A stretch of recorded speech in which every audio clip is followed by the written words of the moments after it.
Me a ghost story that sounds completely unbelievable but is entirely true. I'll go. The time a ghost beat up my uncle because he was a horrible person. Yeah, true story. I was a little kid. I was around 8 years old. I was up in my room playing, and this man came upstairs with his little demonic looking eyes. He always looked like something was wrong with him. You know, you see people and they just look like they're up to no good by their eyes. He was just one of those people. He's one of my mother's younger siblings, close in age to my older siblings. Anyway, I don't think I was intentionally left home with him, but anyway, he was the only person up in the house besides me. He came up those stairs as he had done once before, and he came up there with ill intentions. And this time around, I had backup. I was so scared, but a spirit snatched his butt up.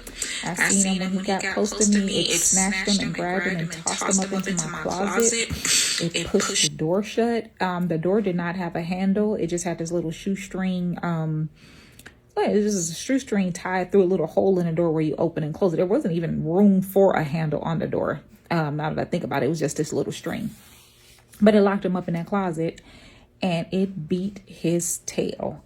It sounded like a boxing match, UFC match up in there. He was screaming, he was hollering, he was pleading, he was begging for help. He was begging to get out of there.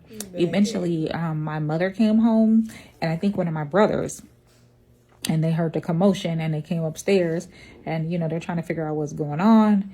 They let him out the closet. He was pale, like all the skin. He was a very dark skinned man, but he looked like he had seen a ghost. All this color had ran from his body, but he had bruises everywhere, like he had been beat with fists or buckles. It looked really bad. But his actual skin tone, you know, he of course was frightened, but that man ran about that house, and he never stepped foot in the house a day after that. So yeah, a ghost actually protected me as a child. Seems crazy, but it is an absolute true story.